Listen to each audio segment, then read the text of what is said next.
Բարև ձեզ։ Պատկերացնում եք ինչպիսի արձագանք կլիներ յուրաքանչյուր հայի կողմից, եթե մի 10 տարի առաջ ուրիշ մի հայ անգամ փորձեր ակնարկել, որ մեզ հայերիս ուզում են կրոնափոխ անել։ Դուք պատկերացնում եք նման դրվագ։ Անգամ ես, որ մանկուց շատ եմ սիրել կինեմատոգրաֆիա եւ զբաղվում եմ դրանով որպես հոբի, եւ մտքիս մեջ, քանի որ ես ունեմ շատ պայծառ միտք եւ երևակայություն եւ յուրաքանչյուր դրվագ կարողանում եմ իմ մտքի մեջ իմի բերել գունավոր 4K եւ իրար վրա պատկերացնել այդ պատկերը իմ մտքի մեջ, այս մի պատկերը ես ոչ մի կերպ չեմ կարողանում իմ մտքի մեջ իմի բերել, ուղղակի չի ստացվում, որովհետև նման բան չէր կարող լինել, որովհետև եթե հանկարծ ինչ-որ մի հայ անգամ փորձեր նման բան ակնարկեր, դա նշանակում է նամյոկ, սցենարները 4-ն էին լինելու։ Սցենար A. Մենք կկարծեինք, որ այս մարդը ունի լուրջ հոգեկան խնդիրներ, եւ քանի որ մենք օգնող տեսակն ենք հայերով, կփորձենք նրան ինչ-որ օգնություն ցուցաբերել իր հոգեկան խնդիրները հոգալու համար։ Սցենար B. Մենք այս մարդուն շատ վատ կանպատվեինք, դա ամենապակասն էր լինելու։ Սցենար C. Մենք տարբեր ոտքերի եւ ձեռքերի ֆիզիկական շարժումներով այս մարդուն կհասցնեինք ծանր մարմնական վնասվածքներ։ Եվ սցենար D. Մենք այս մարդուն արունաքամ կանեինք։ Սրանք են լինելու սցենարները, եթե ինչ-որ մեկը անգամ նման բան ակնարկեր, հասկանում եք, եւ դուք բոլորդ գիտեք դա։ Բայց եկեք ու տեսեք, որ 10 տարի անց նման իրականություն կա, նման խոսակցություն կա շատ բարձր մակարդակով, եւ մենք այսօր խոսելու ենք դրա մասին։ Գիտեք, ես մի դրվագ եմ հիշում, երբ որ իրենց այդ կոչված հեղափոխության օրերին մի լրագրող մոտեցավ Նիկոլ Փաշինյանին, երբ որ նա իր ընտանիքի հետ միասին, իր կնոջ այսպիսի մազերով խոտերի մեջ նստած էին ուղակի միտեղ, կարծեմ հենց առաջվա Բենետոն խանութի մոտ հատվածում, այդ որ կինո Մոսկվայով իջնում ես դեպի հրապարակ, այդտեղ ինչ-որ միտեղ խոտերի մեջ նստած էին, եթե չեմ սխալվում տեղը, բայց տեղը կարևոր չի։ Եվ լրագրողը նրան հարցրեց. Ինչ եք կարծում, որովհետև մարդիկ կարծում են, թե դուք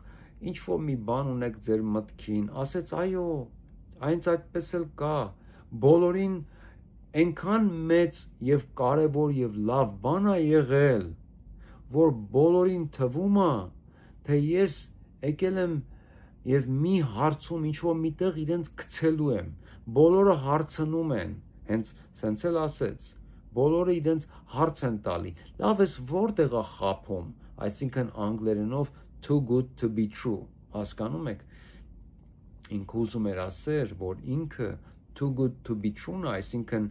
այնքան լավ բան է եղել, որ մարդիկ չեն հավատում, եւ մարդիկ ասում են, լավ տենաս որտեղ է ուզում մեզ գցի, երբ որ ինքն էլ պատասխանեց, ասեց ոչ միտեղ, հենց էդ է, որ եկել է փոփոխությունների ժամանակը, հենց էդ է, որ ես ոչ միտեղ չեմ ուզում գցել, հենց այդ ամենալավ բանը, որ պետքա լիներ, եղել է։ Ես այդ պահին, երբ որ դիտեցի դա, ես պատասխանեցի հենց հեռուստացույցին, ասացի դու եկել ես, որ գցես ամեն հարցում, բոլոր հարցերում դու գցելու ես, եթե այն մյուսները, մնացածները, նախորդները, նրանք գումար էին գցում, դու գցելու ես ամեն ինչ, դու գցելու ես մեզանից ամեն ինչ, բոլոր մեր արժեքները, այն ամեն ինչը, ինչ որ մենք գիտենք եւ ունենք, եւ ամենակարևորը եկեղեցին։ Եվ ես հիմա ասեմ, ինչի համար ես դա գիտեի եւ ինչու է ես այդքան համոզված, որովհետեւ ես ժողովուրդ ջան, ինչ որ ես ասում եմ, այն ինչ որ ես ասել եմ, այս ամեն ինչը շատ հեշտ է ապացուցելը, որ ես իրականում ասել եմ սրանք եւ շատ շուտով դուք կապացուցվեք, որ դա իրականում այդպես է եղել։ Ուրեմն բոլորը, ովքեր որ հետևում են գլոբալիզմին, արդեն շատ երկար տարիները, ովքեր որ հետևել են World Economic Forum-ին ամեն տարի, եւ ես ամեն տարի հետևել եմ, ովքեր որ գիտեն ով է Կլաուս Շվաբը, ովքեր որ գիտեն ով է Յուվալ Հարարին, ովքեր որ գիտեն Bill Gates-ի եւ World Health Organization-ի, Monsanto-ի եւ նման մեծ կորպորացիաների եւ կազմակերպությունների պլանները, նամանավանդ բաց հասարակության, Փիթեր Թիլի եւ շատ անուններ կան, հասկանում եք, Larry Fink-ի եւ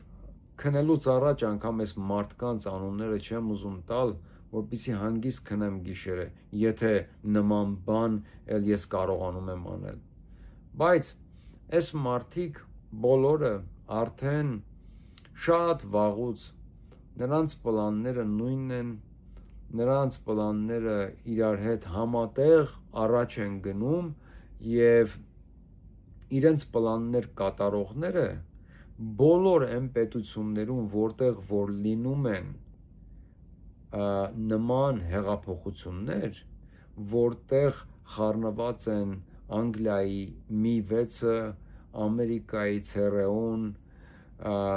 որտեղ խառնված է բաց հասարակությունը, այն երկրներում, պետություններում, որտեղ որ լինում է այս նույն տեսակի հեղափոխություն, ամենաառաջին հարվածը դա եկեղեցու հարվածն է։ Նրանք թիրախավորում են եկեղեցուն եւ քրիստոնեությունը միանգամից, որովհետեւ այն պետությունները, որոնք որ թիրախավորվում են այս կազմակերպությունների, նոր անունները տվեցի բոլորի, մարդկանց, կորպորացիաների եւ հատուկ ծառայությունների կողմից նամանավանդ բաց հասարակության մասնակցությամբ, բոլոր այդ երկրներում պլանը եւ իրենց գործառույթը նույնն է։ Նրանք նույն բանն են անում բոլոր այդ երկրներում։ Նրանք ամենաառաջինը հարվածում են այդ ժողովրդի արժեքներին։ Եվ մեծ մասամբ իրենք սա անում են պետություններում, որտեղ ազգեր են ապրում, ոչ թե ժողովուրդներ, ազգեր, հասկանում եք, որովհետև այն երկրներում, եթե կան նման եզակի երկրներ, որտեղ մոնոէթնիկ, այսինքն միայն մի ազգ է ապրում, ասենք Հայաստանը այն եզակի երկրներից էր, որտեղ որ միայն հայեր էին ապրում։ Եվ չէր կարող չլինել նման բան, եթե սա միայն կարելի էր կանգնացնել այն դեպքում, եթե մեր ազգը ամբողջ հայությունը Հայաստանում բնակվող մեր հայրենակիցները շատ լավ տեղյակ լինեին, թե ինչ է գլոբալիզմը եւ ինչ է բերում իր հետ Նիկոլ Փաշինյանը, որովհետեւ այն հեղափոխությունը, որը որ տեղի էր ունենում, որ ամբողջ ազգով դուք վեր եք կացել եւ միացել եք եւ տրնգի եք ապարում, դա այն մարդկանց համար, որոնք որ տեղյակ են գլոբալիզմից, ուղղակի զարմանալի էր, թե ոնց են այս մարդիկ այսքան անտեղյակ, որովհետև եթե մի քիչ անգամ տեղեկացված լինեիք, դուք ոչ թե դուրս կգայիք մասնակցելու, այլ դուք ամեն ինչ կանեիք, որ նման բան հանկարծ տեղի չունենա, որովհետև այն պահից սկսված, որ Նիկոլ Փաշինյանը առաջին փողոցը փակեց եւ նրան այդ գործում օգնեցին, այդ վայրկյանից սկսված հայ ազգը սկսեց փորել իր հենց գերեզմանը։ Հասկանում եք։ Ես երկար տարիներ է հետևում եմ գլոբալիզմին եւ շատ լավ գիտեի, թե ով եւ ինչն է թիրախավորվելու ամենաառաջինը։ Պատկերացրեք, որ 8 տարվա մեջ այն բոլոր հարվածները, որ հասցվեցին եկեղեցուն Նիկոլ Փաշինյանի կողմից, այնքան թուլացրեց եկեղեցուն, որ արդեն մեր ազգի մեջ պատրաստ են խոսելու կրոնափոխությունից, որովհետև 8 տարի առաջ, 6 տարի առաջ, լավ 4 տարի առաջ դա անհնար էր լինելու, բայց առաջի 4 տարին հարվածները կամաց, 4 տարի հետո, երբ որ նորից ընտրվեց, ավելի ուժեղ հարվածներ, մինչև որ այս ընտրություններին, երբ որ նա գողացավ ընտրությունները, ես ասացի, որ վերջ, եկեղեցին առաջին թիրախն է լինելու, հենց որ ինքը ընտրվեց։ Ես սխալվեցի, որովհետև Գագիկ Ծառուկյանը եղավ առաջին թիրախը, բայց հենց միանգամից եկեղեցին նորից ընկավ իր բութանի տակ։ Եվ հիմա մի քանի բառով բացատրեմ, թե ինչ արեցին ռուսները մեր համար վերջին մի քանի ամսվա մեջ եւ ինչ սիգնալներ եկան Ռուսաստանից ուղված հայ ազգին։ Եվ այս սիգնալները, ժողովուրդ, շատ մարդիկ ինձ անընդհատ ասում են դու պրոռուսական քարոզչություն ես տանում։ Ես չգիտեմ ոնց ձեզ համոզեմ, որ ես պրոռուսական քարոզչություն չեմ տանում, որովհետև դա իրականում այդպես է, ես պրոռուսական քարոզչություն չեմ տանում, բայց մարդիկ, ովքեր որ հասկանում են պետությունները ոնց են սիգնալներ ուղարկում իրար, հասկանում եւ տեսնում են, որ այն սիգնալները, որ գալիս են Ռուսաստանից ուղված հայ ազգին, ոչ թե հայ ղեկավարությանը, հայ ազգին, դրանք եղբայրական սիգնալներ են։ Այն սիգնալները, որ գալիս են, ասենք, մնացած պետություններից, դրանք եղբայրական սիգնալներ չեն։ Սիգնալները պետությունները ուղարկում են հետևյալ կերպ։ Հիմա ես բացատրեմ։ Վերջին սիգնալը, որ Ռուսաստանը մեզ ուղարկեց, դա Lexus-ի եւ կարծեմ Vova, հա, Lexus եւ Vova, եթե չեմ սխալվում, իրենց շոուի ժամանակ, չեմ հիշում այդ տղաների անունը, կարծեմ Lexus, ինչ որ է, ինձ թվում է հիշում եք, ում մասին եմ խոսում ես։ Ես չեմ դիտում նրանց շոուն, իրականում չեմ դիտում, չգիտեմ անունը։ Եվ չգիտեի անգամ նրանց շոուի մասին մինչև այդ դեպքը։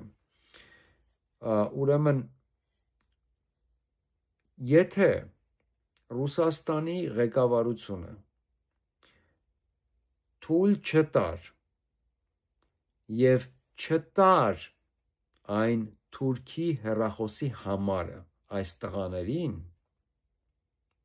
լսեք ուշադիր խնդրում եմ, այդ մարդու հեռախոսի համարը ինչ որ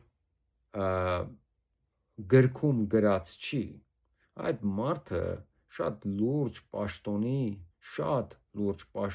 շատ լուրջ դիրքեր ունեցող մարդ է։ Նրա ձեռքի հեռախոսի համարը միայն կարող են ունենալ պետությունում ինչ որ մի ծառայության մոտ կարող է լինի այդ մարդու հեռախոսի համարը։ Lexus-ը եւ կներեք տղայանը մորանում եմ անընդհատ Lexus-ը չէր կարող ունենալ այս մարդու հեռախոսի համարը, հասկանում եք։ Եվ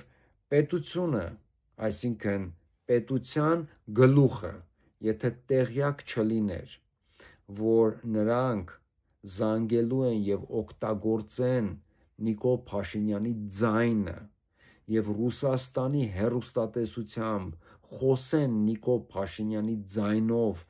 այդ շատ բարձր պաշտոնյա թուրքի հետ, եթե պետության գլուխը տված չլիներ դրա համաձայնությունը, կյանքում չհավատակ, որ նրանք այդ շոուից կփորձվեին նման բան անել։ Պետության գլուխը անպայման տվել էր համաձայնություն, որովհետև Հայաստանից շատ հնարավոր է, որ բողոքեին, ասեին ես ինչ եք անում, եւ Հայաստանից, երբ որ այդ դեպքը եղավ, Հայաստանում շատ տեղյակ էին, արդեն իրանք գիտեն, որ դա պետությունը պիտի համաձայնվի, որ նման բան լինի, դրա համար էլ չէին կարող ձեն հանել։ Հասկանում եք ինչ եմ ասում։ Իրենք շատ լավ հասկացան, որ դա Ռուսաստանի պետությունը Հայաստանի ժողովրդին փորձեց օգնել եւ ցույց տալ, որ նայեք ինչ է սրանք ձեր գլխին բերում, բայց հայ ազգը նորից չհասկացավ։ Նորից եմ բացատրում այդ մարդու հեռախոսի համարը եկել էր ինչ որ մի բարձր տեղից այս շոումենների ձեռքը։ Եվ նրանք երբ որ զանգեցին այս թուրքին Նիկոլ Փաշինյանի ձայնով,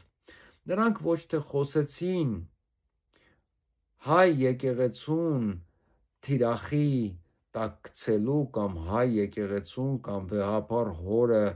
ինչ որ դատելու կամ ինչ որ մի բանի մասին, ոչ, հարցը հիշում եք ինչպիսին էր, ասեց ես ուզում եմ կրոնափոխել ազգին, դուք ինձ կօգնեք այդ հարցում, դա ամենա ռուսերեն ասած ключевой մոմենտն էր այդ ուրեմն տեսախցիկի, կրոնը ուզում եմ փոխել, կօգնես, ասեց իհարկե կօգնեմ, ինչով որ պետքա կօգնեմ։ Նիկոլ Փաշինյանի ձայնով մեկը թուրքին ասում է ես ուզում եմ կրոնը փոխել։ Այդ մարդը այդ պահին պետք է ասեր ինչ ես խոսում կրոնը փոխես։ Ոնց կարող է կրոնը փոխես։ Ես քեզ չեմ կարող օգնել նման հարցում։ Ես ինչ գործ ունեմ քո ազգի կրոնափոխության հետ կամ ես չգիտեի անգամ որ դու պատրաստվում ես քո ազգի կրոնը փոխել։ Երևի սրա մասին ավելի ճիշտ կլինի տեսնենք նոր խոսենք, հասկանում եք։ Եվ ռուսը դա արեց, Ռուսաստանը դա արեց, որպեսզի հայ ազգը մի անգամ էլ լսի, թե ինչ են ուզում անել իր հետ։ Բայց հայ ազգը ռուսը արդեն 8-րդ տարին է նման սիգնալներ ուղարկում է, բայց հայ ազգը ոնց որ լրիվ դեղերի տակ ինչ որ վիճակի մեջ է եւ ռուսը նորից փորձում է ուղարկել սիգնալները, բայց Հայաստանում ժողովուրդը այն վիճակի դեգրադացման մեջ է, որ նրանք չեն հասկանում սիգնալներից կամ նման ոչ մի բան։ Նրանք նայում են, ասում են, ես ինչ անում է, խառնվում է մեր գործերի մեջ։ Դու ինչ գործ ունես, ինչ է կարա զանգել այս մարդուն։ Ինչ գործ ունեք մեր կրոնի հետ։ Вообще Նիկոլի, դուք հասկանում եք։ Սա պետքա լիներ տագնապային մի ահազանգ ազգի համար։ Սրանից հետո, այդ օրվանից հետո ազգը պետքա Բաղրամյան 26-ի դարպասները ջարդեր, մտներ ներս, ասեր ուր է դա, բայց ազգը ոչ մի բան չարեց։ Երբ որ դա նաև շատ մեծ դրական էֆեկտ ունեցավ Հայաստանի ղեկավարության համար։ Ռուսաստանը փորձեց հայ ազգին սիգնալ տալ, բայց այդ սիգնալը գնաց սխալ տեղ։ Դա գնաց Հայաստանի ղեկավարությանը, նրանք տեսան, որ ազգը ոչ մի արձագանք չտվեց դրան։ Դա նշանակում է, որ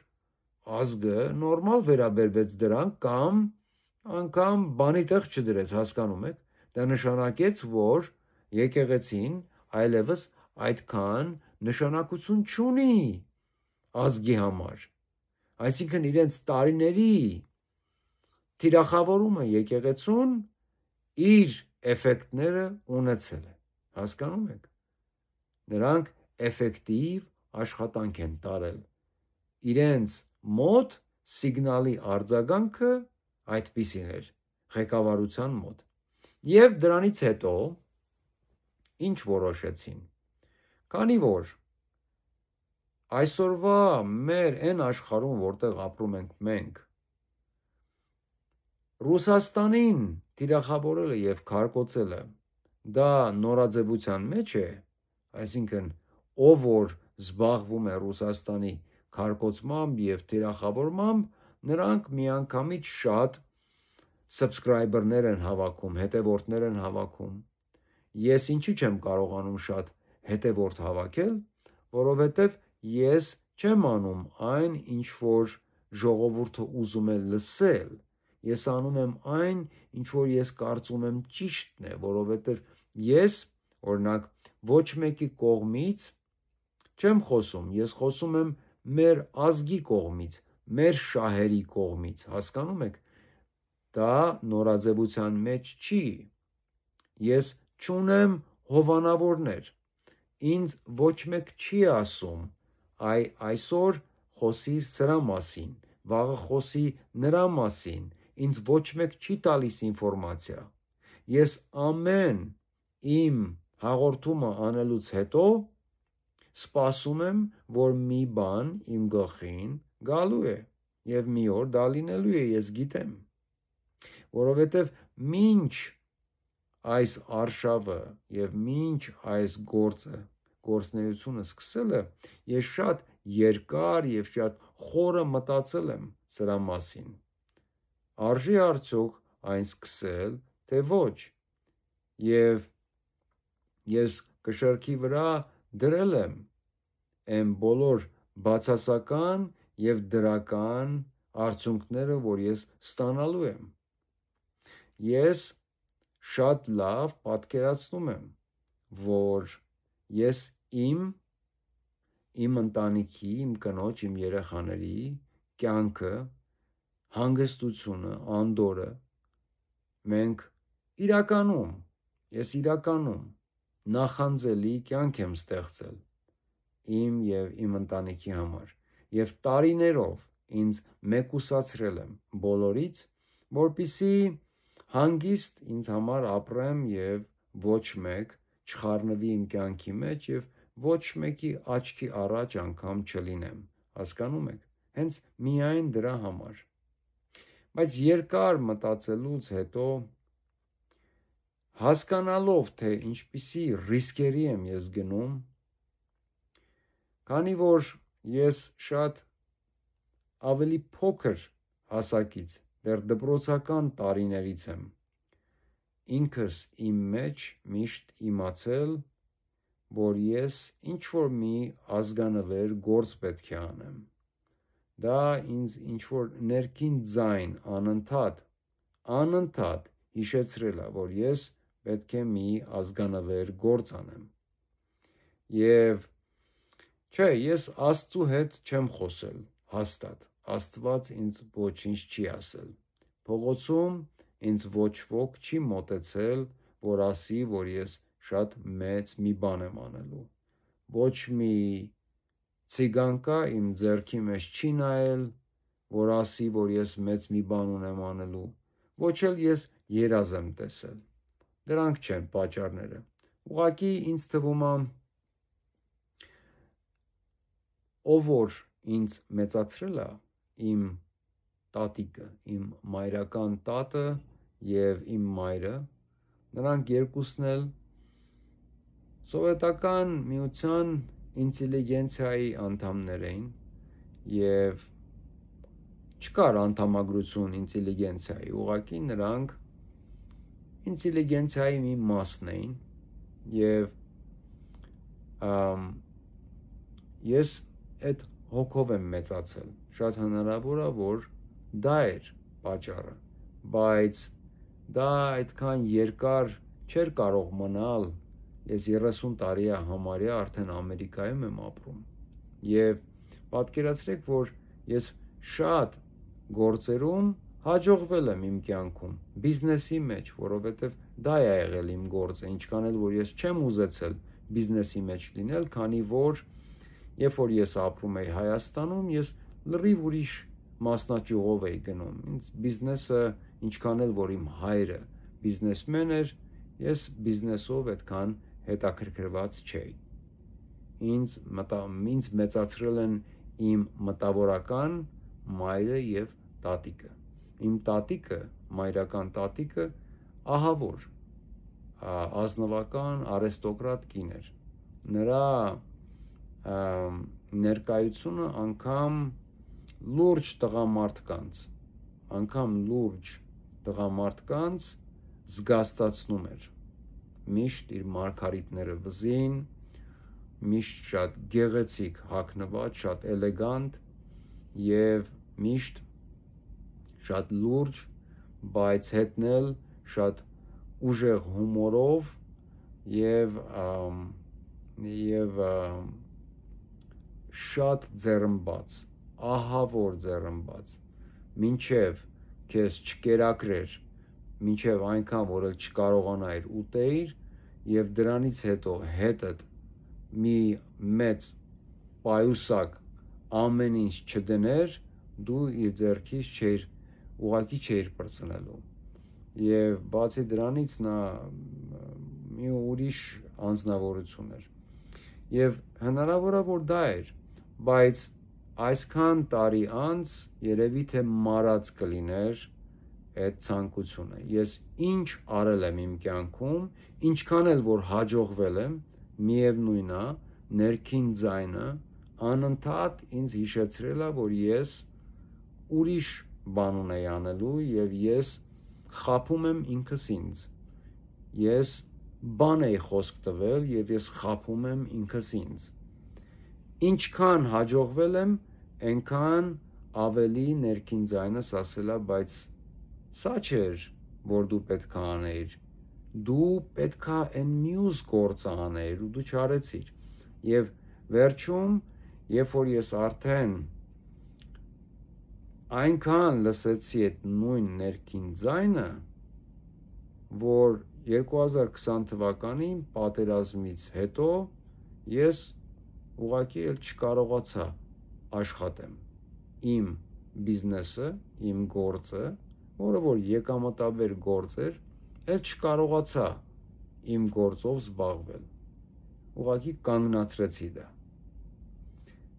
չէի ուզում անգամ ցանկություն չունեի աշխատանքի գնալու չէի ուզում ես ուրիշ բանով էլ հետաքրքրված չէի պատերազմը կորցնելուց հետո ես ուղղակի չէի կարողանում ուղեղս անջատել եւ մտածել ուրիշ բանի մասին աշխատանքի մասին ինչ որ եկամտի մասին որովհետեւ դες մի բան ասեմ նյութը ընդհանրապես առարկաները շքեղ մեքենան շքեղ ինչ որ բաները դրանք ինձ այդքան չեն հետաքրքրում որովհետև ես այդ ամեն ինչը վաղուց ունեմ եւ անգամ էլ նորերը գնելու ցանկությունը չունեմ հասկանում եք ես վաղուց այդ этаպը իմ կյանքում իրերի շքեղ բաների վաղուց անցել եմ վաղուց դրանք իմ համար 10-րդական արժեքներ են ինձ ընդհանրապես էլ նյութական ոչ մի բան չի հետաքրքրում ես վերջին մի քանի տարիներին չեմ աշխատել արել եմ թեթևակի ինչ որ գործեր այստեղ այնտեղ բայց չեմ աշխատել որովհետև ես վերջի մի քանի տարիների մեջ միայն մտածել եմ եւ ունեցել եմ գումար, որով որ կարողացել եմ ինձ պահեմ եւ ինձ ավելի մեծ բաներ հետաքրքրում։ Ինչ անեմ, ինչ եմ անելու ես, որովհետև ես ունեմ երկու ճանապարհ։ Եվ առաջի ճանապարհը դա սկսելն է այն արշավը, որ ես վաղուց ուզում էի սկսել։ Եթե ես մնայի Հայաստանում, դուք բոլորդ ինձ կճանաչեիք շատ վաղուց արդեն, որովհետև իմ ապագան ինչ որտեղ արդեն կերտվել էր, ես պետք է սկսեի իմ գործնեությունը դեռ այն ժամանակ։ Իմ փոքր եղբայրը, որովհետև ես մի հարազատ փոքր եղբայր ունեմ, նա Արարատի մեր իրական բարձր լիգայի Արարատի ֆուտբոլիստ էր։ Նա երկար չմնաց Արարատում, որովհետև մենք աքսորվեցինք Ամերիկայի Միացյալ Նահանգներ։ Իմ ապագան էլ էր բարձր լիգայում միտեղ, բայց ոնց որ ասացի, մենք արդեն այս երկրում էինք։ Մեր պլանների եւ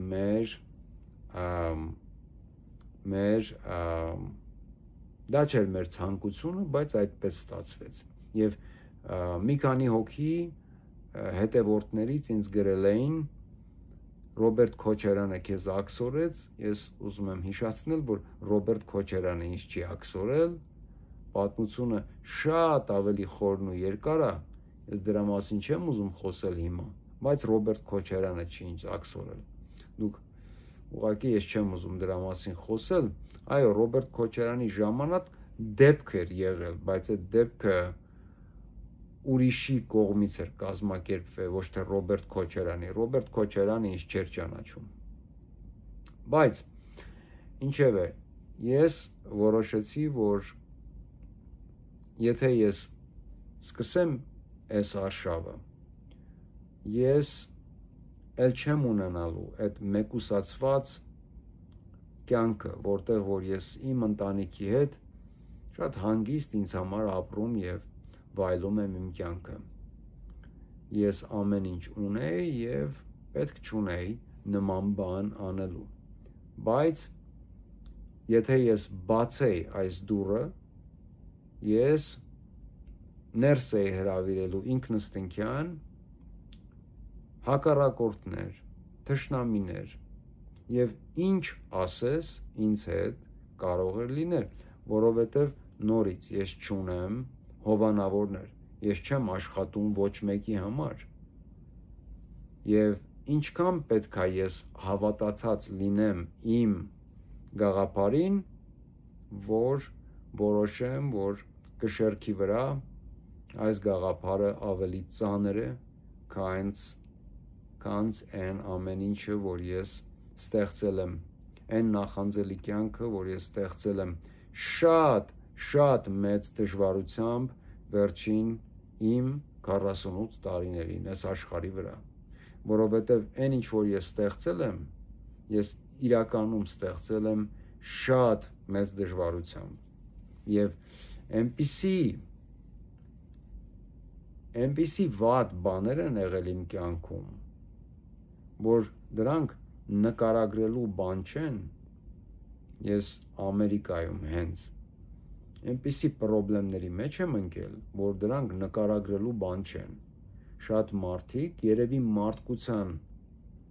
50%-ը, որ ընկներ այն դրության մեջ, որ ես եմ ընկել այս երկրում,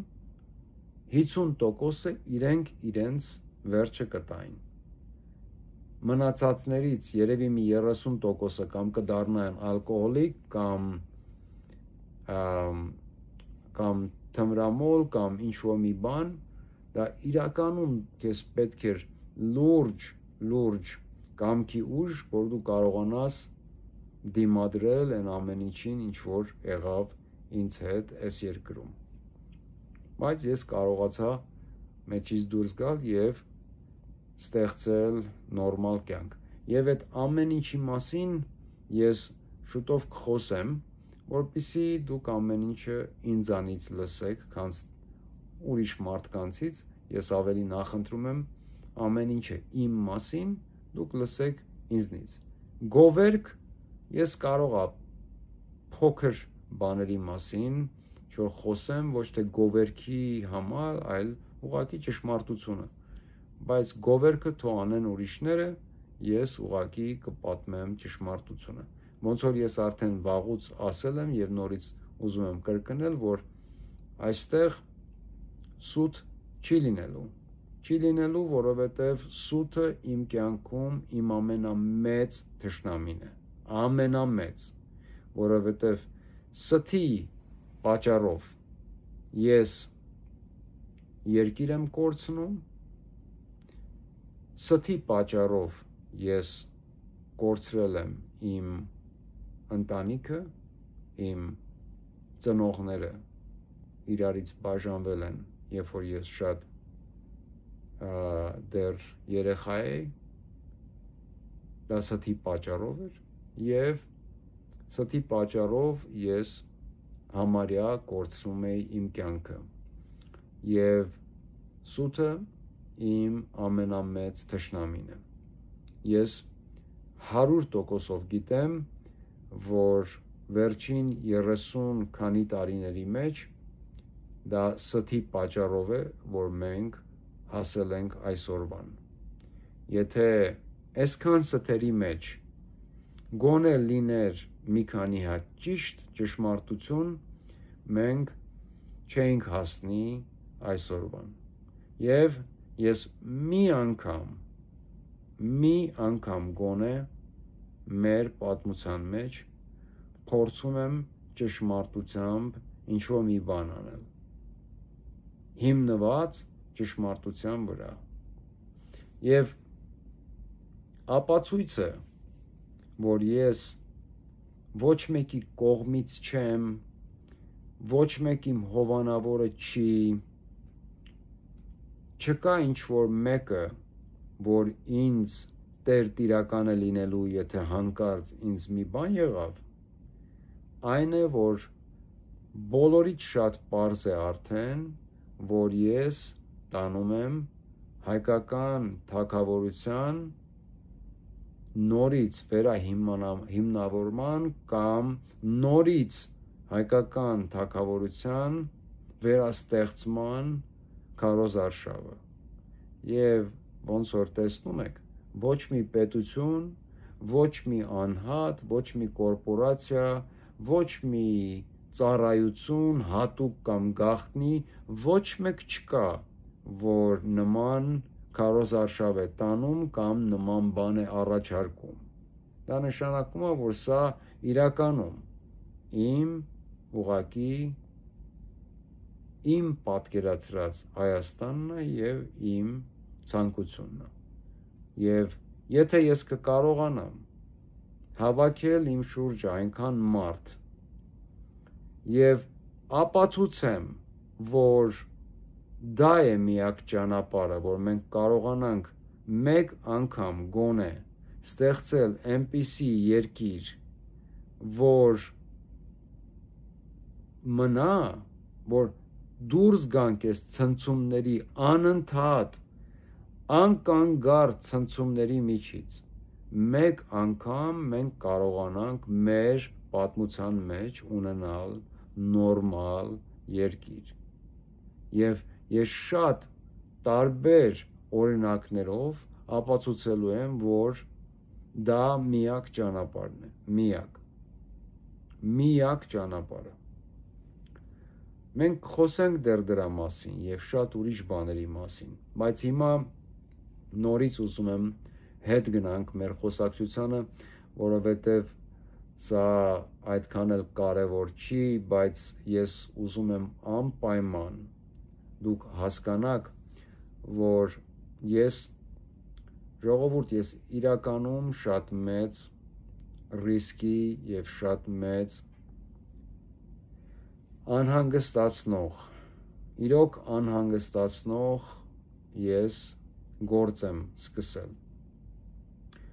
Շատ անգամ կնոջս հարցնում եմ, ասում եմ, հեչ նայում ես իմ տեսանյութերը, ասում է ոչ, ասում եմ ինչի, ասում է որովհետև վախենում եմ, ասում եմ ինչից ես վախենում, ասում է վախենում եմ նայեմ, լսեմ ինչի մասին ես խոսում, որովհետև դրանից հետո անընդհատ պետք է անհանգիստ ապրեմ, որ հեսա գալու են, մտնեն տուն, քեզ տանեն կամ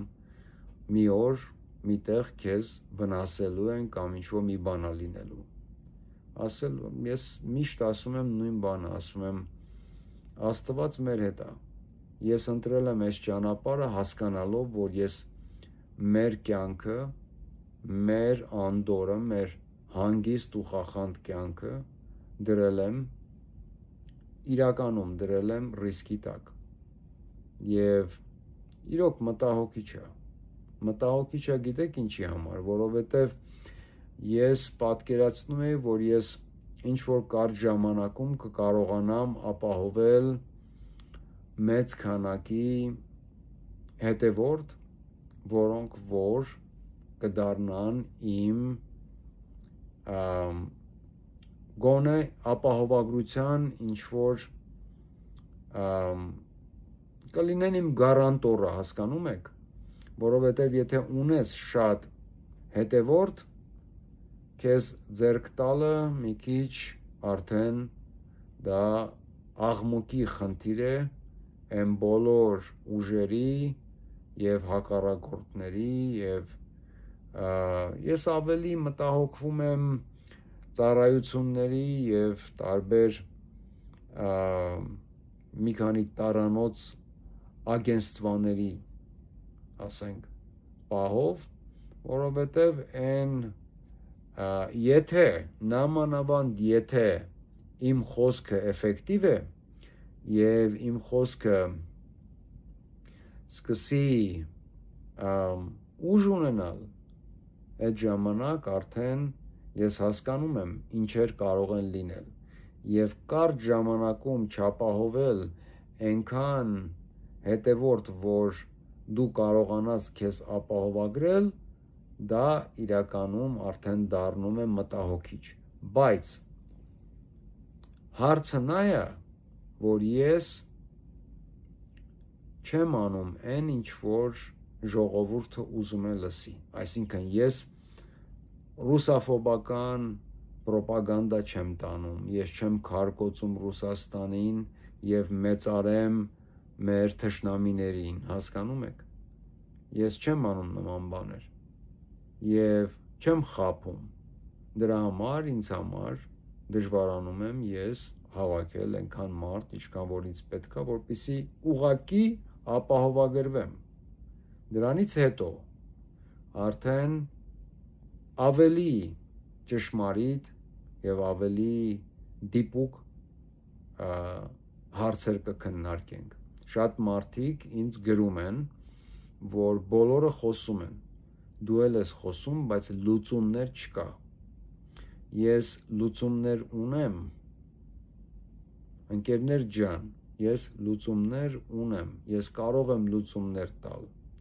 բայց ես չունեմ այն քանակությամբ դեռ հետևորդ, որ լուծումներ տալու դեպքում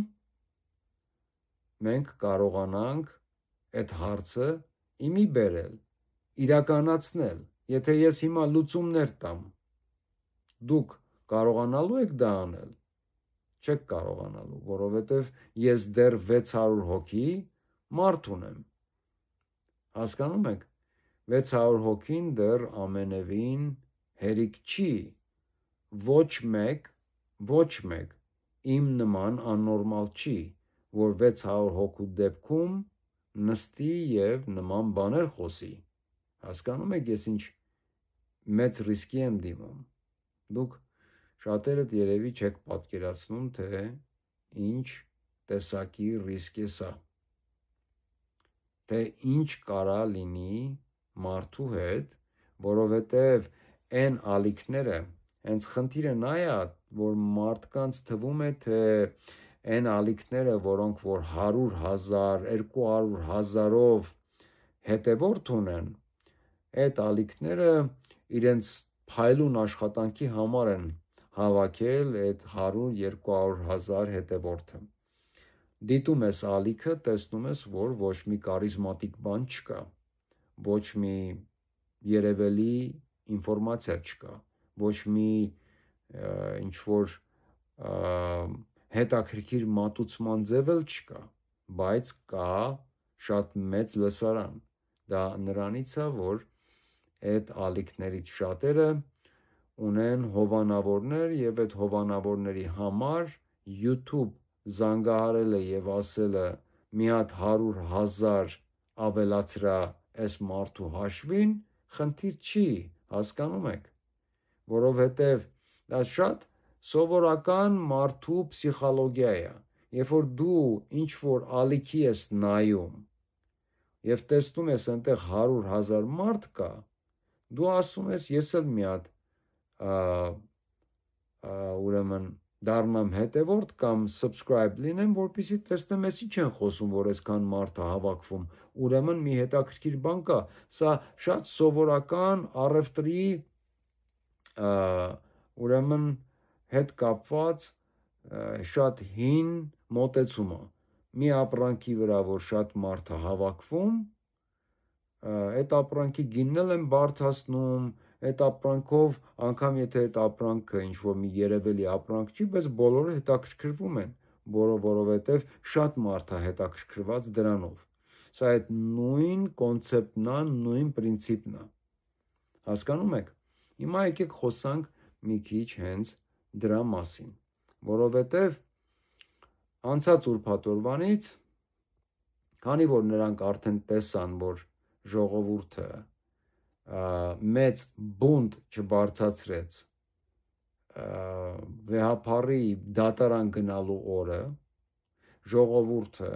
եթե հայ ազգը դեռ ունենար նույն զգացմունքները եկեղեցու հանդեպ, որ վեհափառին կանչեին դատարան, եթե ունենար այն զգացմունքները, որ ուներ 10 տարի առաջ, նրանք ուղղակի ամբողջ ազգը կլիներ Բաղրամյան 26-ում կամ փողոցներում։ Բայց նրանք տեսան, որ աշխատել է մեր տարբերակը, այսքան տարիների մեր արած քարկոծանքը աշխատել է, մարդիկ այդքան հետաքրքրված չեն էլ, եւ մի անգամից, քանի որ Firebird data center-ը, սա շատ կարևոր է ժողովուրդ, data center-ը, այդ data center-ը, որ բացեցին, դա աշխարհի 5 ամենամեծ data center-ներից մեկն է, աշխարհի ամենափոքր պետություններից մեկում։ Հասկանում եք։ Ինչի համար, որովհետև փոքր երկրներում, փոքր պետություններում նրանք պետք է անեն իրենց փորձարկումները, էքսպերիմենտները, որ երբ որ փոքր երկրներում կաշխատի, արդեն տանեն մեծ երկրներ, իրենց էքսպերիմենտները։ Հիմա իրենք Հայաստանում սկսելու են մեծ էքսպերիմենտներ։ Data center-ը դա սատանու գործիքն է։ Սրանք ուղղակի զուգադիպություններ չեն, որ վեհափառի դատի օրը եւ data center-ի բացման օրը նույն օրն էր ընկնում։ Սրանք զուգադիպություններ չեն։ Զիոնիստների այն խումբը, որը որ մեր երկրի ամենամեծ ֆինանսական շահույթներով օբյեկտներին եւ կորպորացիաներին դառնում են տեր ու տիրական, այն բաբելոնյան եւ թալմուդյան ուժերը, որ մեր երկիրը գրավում են, գլոբալիստ ուժերը,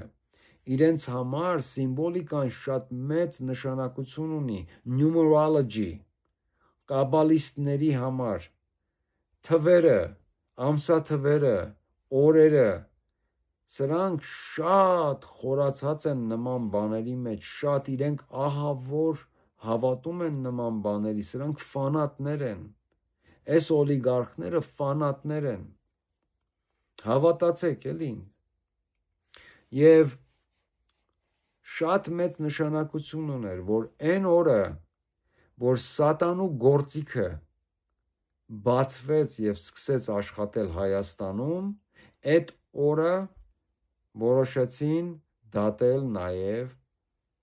մեր հոգևոր հայրերին։ Եվ դրանից հետո, քանի որ ինչ որ կապված է Ռուսաստանի հետ, ռուսաֆոբության հետ, միանգամից ավտոմատ կերպով աշխատում է, միանգամից բերեցին պրոպագանդան, որ մեր եկեղեցին կապնված է KGB-ի հետ և մեր եկեղեցու ամբողջ անձնակազմը KGB-շնիկներ են։ Հիմա նայեք պրոպագանդան ոնց է աշխատում։ Բոլոր ալիքներով, գիտեք ինչ իրարից տարբեր ալիքներ։ Ալիք, որտեղ որ խոսում են արևմտահայերեն։ Կյանքումս տեսած չկամ այդ ալիքը, կյանքում տեսած չկամ հաղորդավարին, առաջին անգամ եմ տեսնում, տեսած չկամ այն մասնագետին, որ հրավիրել են խոսելու արևմտահայերենով, հետո մի ուրիշ ալիք արևելահայերենով, նստած խոսում է, հայկական եկեղեցին, Սուրբ Արաքելական եկեղեցին վաղուց մը, դու ինչ գիտես KGB-ի մասին, KGB-ից է խոսում, դրեք YouTube-ով նայեք, անոնք վաղուց KGB-ին էջենտներ եղած են, դու ինչ գիտես ախր, սրանք սնվում են տարբեր NGO-ների կողմից, ժողովուրդ ջան, շատ քիչ ալիքներ կան, շատ քիչ, որ իրականում անհատներ են ինձ նման, որ իրականում ոչ մեկի հետ կապված չեն, իրանք իրենց նստել են, որոշել են մի բան սկսեն և մեծ, հնարավոր է, որ մեծ անխելքություն են արել, որովհետև չկարծեք մի պահ, որ երբ որ հատուկ ծառայությունները կորցրեցին mainstream media-ն, այսինքն կորցրեցին CNN-ը, կորցրեցին Fox News-ը, կորցրեցին այն բոլոր mouthpiece-երը, այսինքն պրոպագանդայի գործիքները, մեծ էկրանի վրա, մեր հեռուստացույցների վրա, արտասահմանում, BBC-ն, մյուսը, քանի որ ժողովուրդը թեքվեց դեպի ալտերնատիվ մեդիա, այսինքն YouTube, Facebook, չհավատակ մի պահ, որ հատուկ ծառայությունները չթեքվեցին իրենց հետ, ժողովրդի հետ, ալտերնատիվ մեդիա, որպեսզի հիմա արդեն գտնեն իրենց համար պարտնյորներ կամ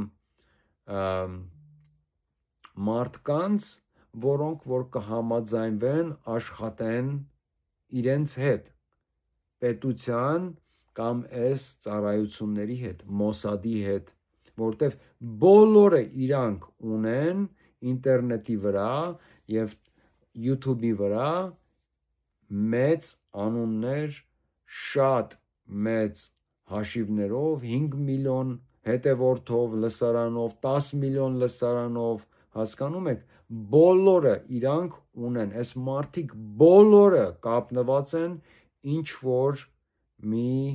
կազմակերպության կամ ինչ որ մի գաղտնի կամ հատուկ ծառայության հետ, բոլորը, բացի շատ փոքր ալիքներից, որոնք որ իրենք իրանց սկսել են, փորձում են, որտեվ ես ամեն րոպե նայում եմ 530, 540, վայ 560, վայ մեկը unsubscribe արեց, մեկը նորից subscribe արեց, 2 հոգի կորցրեցի, մի բան ասեցի, 2 հոգի կորավ, 5 հոգի հետ եկավ, այսենց կամած այս թիվը բարձրանում է, այդ թիվը իմ գարանտորն է, իմ ապահովագրությունն է, ինձ համար դա շատ կարևոր է, եթե ես ունենայի հովանավոր, մի հատ կզանգեին YouTube, կասեին մի հատ 25-30 հազար ավելացրա ես հաշվի վրա, որտեղ որ մեզ պետք է, որ մարդիկ գան այս հաշվի վրա, որովհետև պրոպագանդա պետք է մատուցենք մենք։ Հիմա, քանի որ ես սա բացատրեցի, հիմա բացատրեմ ուրիշ մի բան մարդկանց համար, որոնք որ տեղյակ չեն։ Այն բոլոր ալիքները YouTube-ի վրա տարբեր պետություններից, որ խոսում են հայերեն կամ Հայաստանի մասին անընդհատ, որ միշտ Հայաստանի մասին են խոսում, հայ են կամ հայերեն են խոսում տարբեր բաներով, ովքեր որ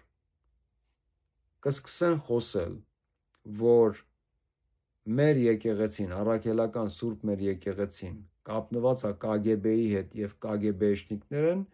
սրանք բոլորը, այս ալիքները, այս YouTube-ի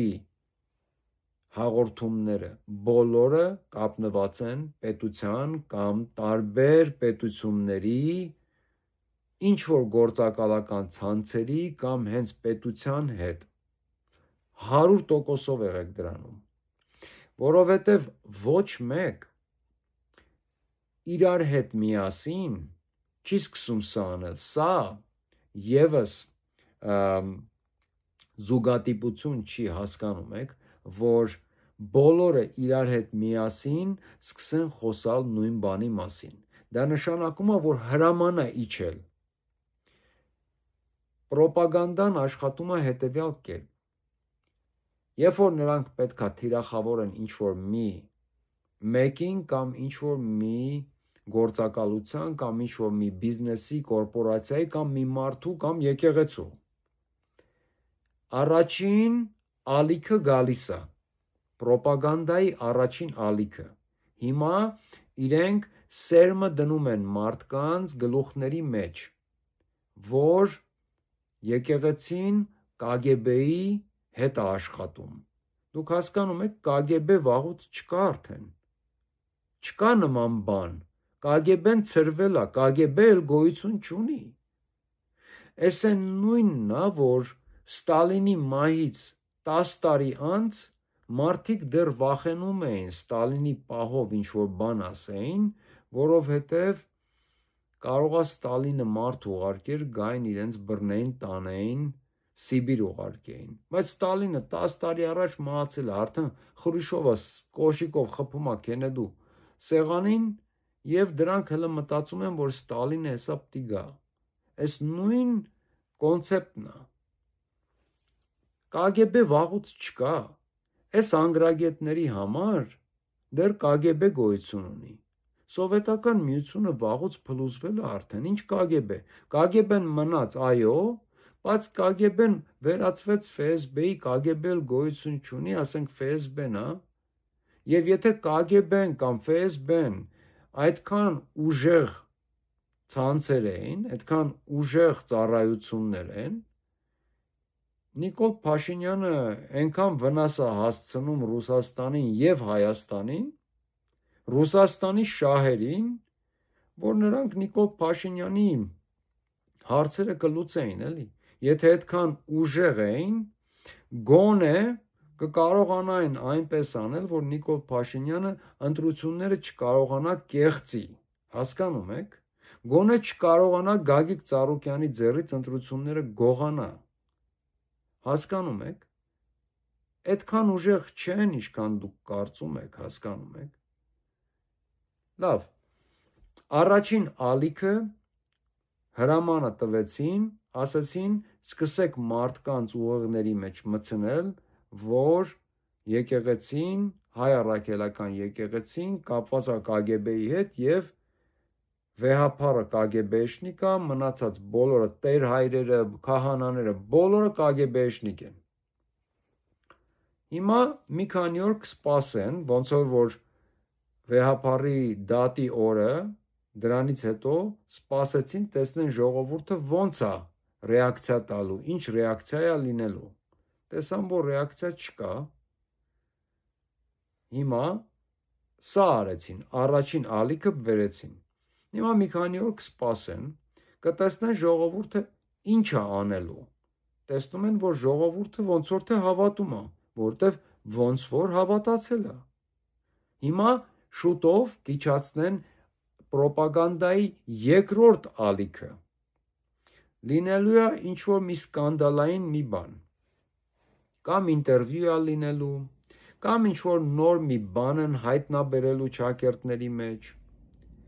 Ինչ որ մի սկանդալային մի բան լինելու է, որ նորից կարողանա եկեղեցուն թիրախավորեն սթի տեսքով, բայց դա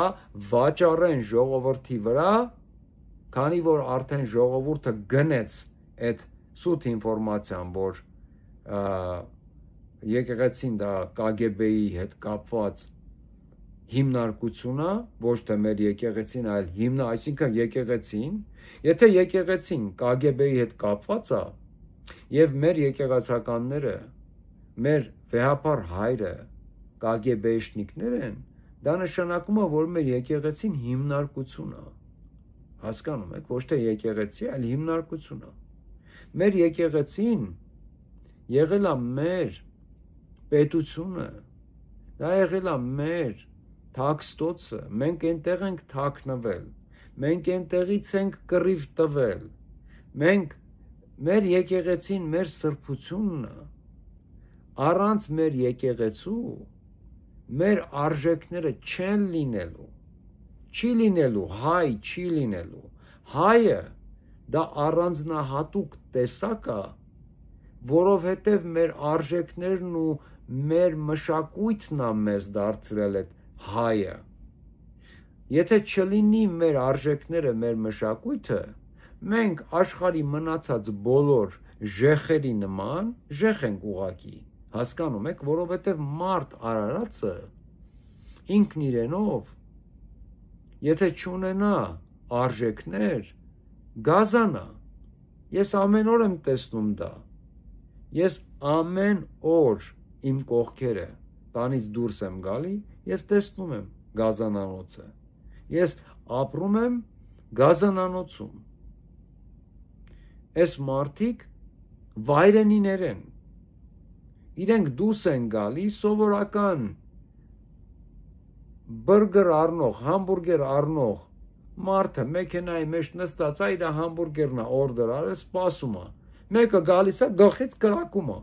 Ուղղակի ինքը դուրս է եկել մարդ սպանելու այդ օրը։ Հասկանում եք։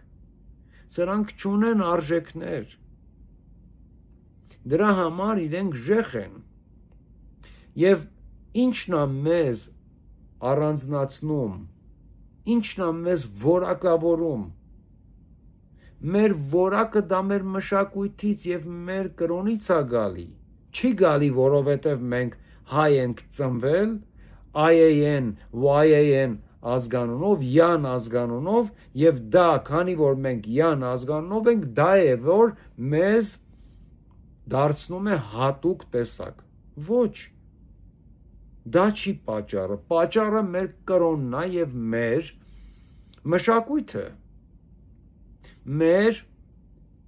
ամուսնությունը,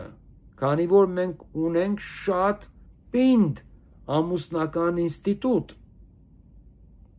Հայ ամուսնությունը դա շատ պինդ ինստիտուտ է։ Եվ սրանք քանդում են թե ամուսնությունը, թե եկեղեցին, Նիկոլ Փաշինյանի կառավարությունը հայ ազգի քաղցկեղն է։ Սրանք կյանսեր են, իրական կյանսեր, որ ընկնում է մարմնի մեջ եւ սկսում է սպանել ինչ որ կա մարդու մարմնի մեջ։ Ամեն ինչը մեկը մյուսին դոմինոյի էֆեկտի նման սպանելով գնում է ուղղակի։ Լիարդը ստամոքսին է տալի, ստամոքսը աղիքներին է տալի, աղիքը հաստ աղիքին է տալի, 12 մատնի աղիքին, լեղապարկով, այսենց մեկը մյուսին տալով, հետո խփում ոսկորների մեջ է մտնում եւ վերջացավ։ Նիկոլ Փաշինյանը հայ ազգի ռակն է, հայ ազգի քանսերն է։ Ես տարբեր լեզուներով եմ ասում, քանի որ գիտեմ, ինձ տարբեր տեղերից եք դիտում։ Ինձ մեր ռուսախոս հայրենակիցները շատ են դիտում։ Նրանց բոլոր կոմենտները ռուսերեն են եւ ես տեսնում եմ, որ իրենք Ռուսաստանից են։ Հասկանում եք, ժողովուրդ։ Մի քանի օրից կամ մի շաբաթից 10 օրից գալու է ռոպագանդայի երկրորդ ալիքը։ Բոլոր այդ ալիքները նորից կսկսեն խոսել դրա մասին։ Գերմանիայից, Ամերիկայից, Լեբանանից, անգամ Իսրայելից, անգամ Ռուսաստանից հայ բլոգերներ, հայ պոդքասթներ Ռուսաստանից անում են նույն բանը, նրանք լիբերալներ են, Պուտինի դեմ, եկեղեցու դեմ, քանի որ լիբերալիզմը դա եկեղեցու դեմ է։ Այն բոլոր մարդիկ ինձ կապնվում են կաթնաշե բան այդ գլուխները կապած այդ կտվորուհու պես հայ կանայք այն արվեստագետի տեսքով, որ գլուխները կտվորուհու պես կապած չի, այդ սենց տակից կապած չի, հետևից է կապած բանդանայով, լիբերալներ, տոլերանտ լիբերալներ ինձ կապնվում են եւ ասում են, որ ես չեմ հասկանում ինչ եմ խոսում եւ ֆեմինիստներ, խփնվածներ, ինչ գիժ տեսակի մարդ ասես, որ որոնք որ բնության դեմ պայքարի են դուրս եկել, որովհետեւ ֆեմինիզմը դա բնության դեմ պայքար է։ Իրականում դա այդպես է։ Տոլերանտ լինելը վատ բան չի, բայց ամեն ինչին չափ կա։ Երեխայի դաստիարակության մեջ տոլերանտությունը դա հիմարություն է, որովհետև դու քո երեխային երբ որ տալիս ես ազատություն 4 տարեկանից, ոնց կարա 4 տարեկան երեխան ազատություն ստանա։ Տոլերանտ ծնողներ կան, որ ասում են ինքը պետքա ինքն իրանով որոշի։ Այ հիմարներ, ոնց կարող է 4 տարեկան երեխան իրանով որոշի։ Ոնց կարա նման բան լինի։ Դուք 4 տարեկանում կարող եք մի բան որոշեիք։ Ինչևէ, մի քանի օրից մենք կլսենք ռոպագանդայի երկրորդ ալիքի մասին։ Հետո նորից կսպասեն մի քանի օր, տեսնեն ժողովուրդը ինչ ռեակցիա կտա դրան։ Երբ որ երրորդ, չորրորդ ալիքից հետո արդեն ռեակցիա չի լինի, արդեն եկեղեցին այնքան թուլացած կլինի, որ էլ տեղ չկա թուլացնելու, Նիկոլ Փաշինյանը հանդես կգա կամաց, կաթիլ առ կաթիլ հետևյալ հայտարարություններով։ Եթե մենք չլինենք քրիստոնյա, մենք չենք ունենա թշնամիներ մեր հարևանների մեջ։ Քրիստոնեությունը մեզ պատմության մեջ Պապ թագավորի ժամանակ գցեց պատերազմների մեջ, դա քրիստոնեությունը արեց։ Եթե չլիներ քրիստոնեություն, մենք հարևանների հետ հանգիստ կապրեինք։ Եթե մենք քրիստոնյա չլինեինք, լինեինք, ասենք ուրիշ մի բան, մենք ավելի լավ փող կաշխատենք, մեր երկրում ավելի շատ եկամուտներ կլինեին։ Եկամուտները դրանք այսօր մեր ազգի համար շատ ավելի կարևոր են, քան թե յուրաքանչյուր արժեքները, որոնցով որ մենք առանձնահատկանում ենք մնացած ազգերից։ Մենք առանձնահատուկ ենք, մենք ունենք հատուկ տեղ աշխարհի վրա մեր պատմությունով, եւ դա ես չեմ ասում, դա ասում են պատմագետները, դա ասում են Եվրոպայից, դա ասում են ամենուր, որովհետև մենք պատմության մեջ ամեն ինչի միջով անցել ենք, դեռ կանգ ունենք եւ պետություն ունենք, բայց ոնց տեսնում եք, այդ պետությունը վերացնում են։ Եթե ազգը այս պահին Արևմտյան Ադրբեջան այդ պրոգրամից կամ այդ էքսպերիմենտից արդեն Բաղրամյան 26-ի դռները չի ջարդել,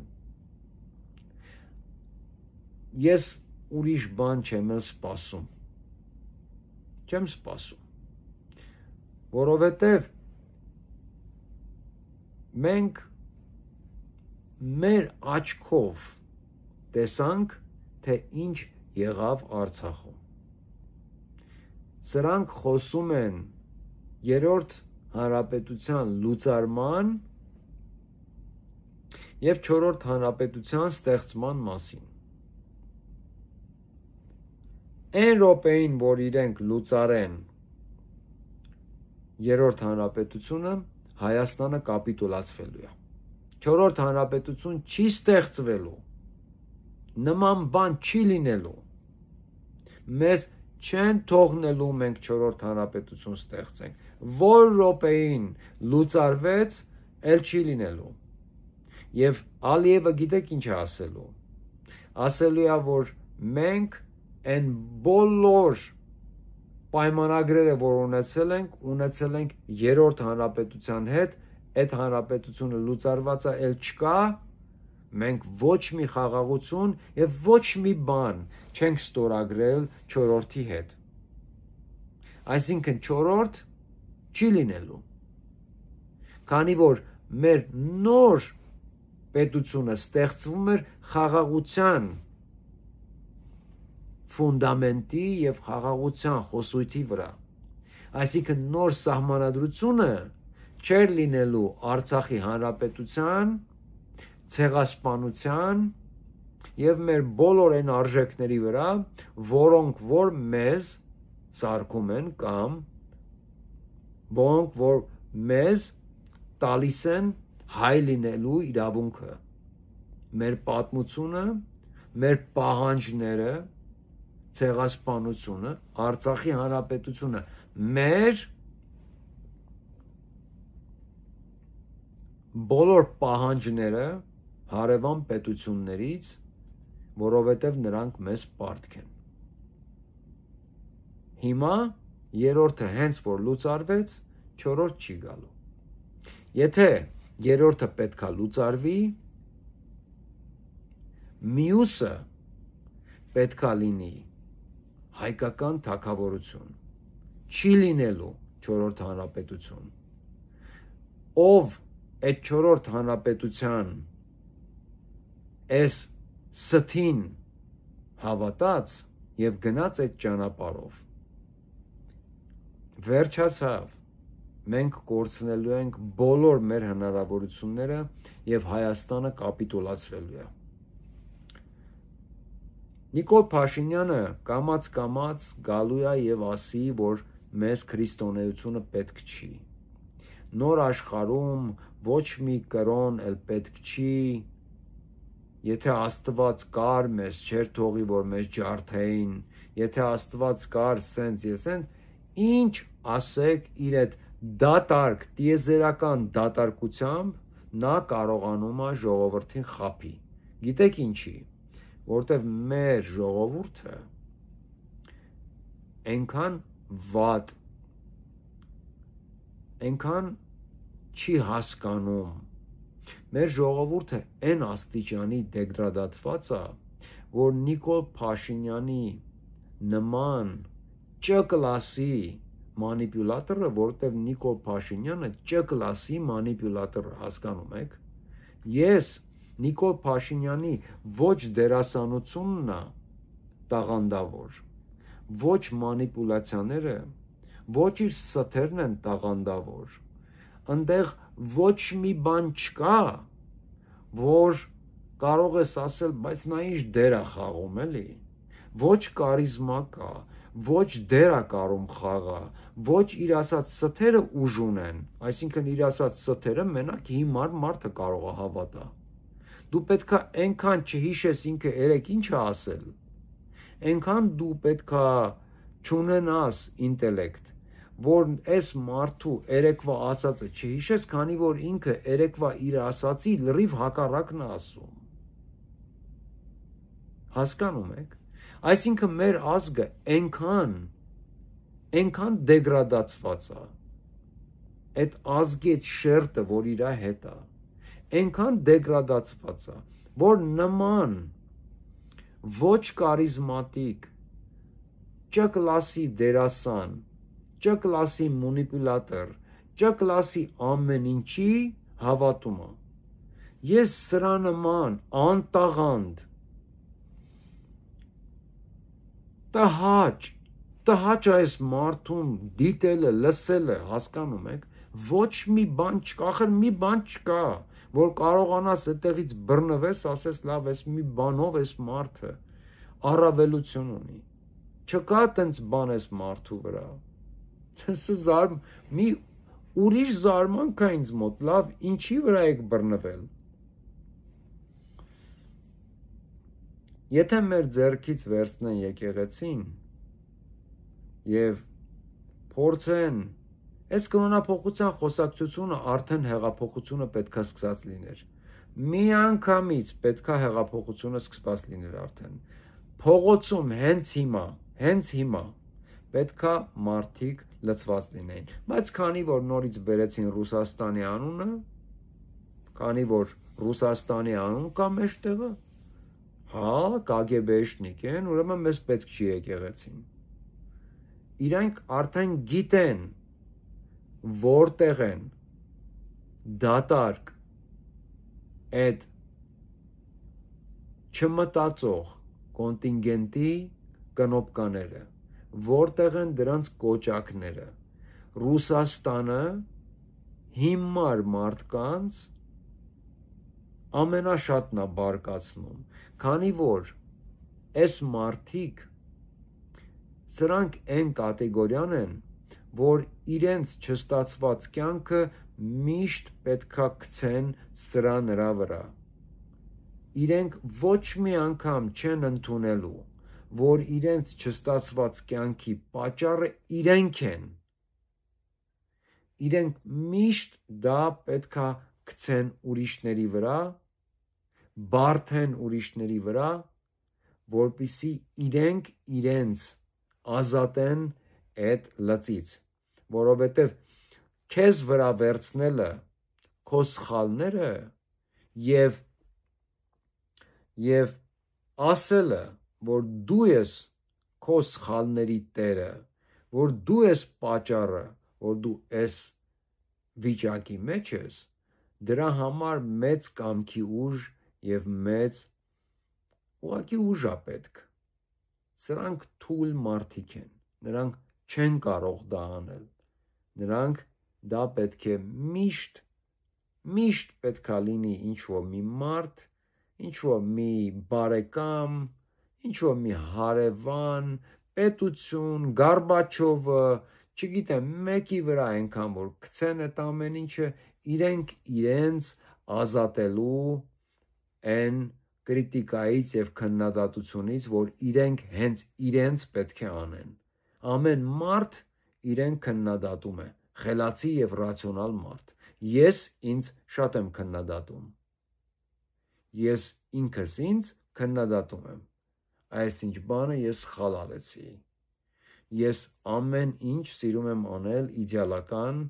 եւ 100%-անոց։ Դա իմ բնավորությունն է ուղղակի։ Ես այդպես եմ մեծացել։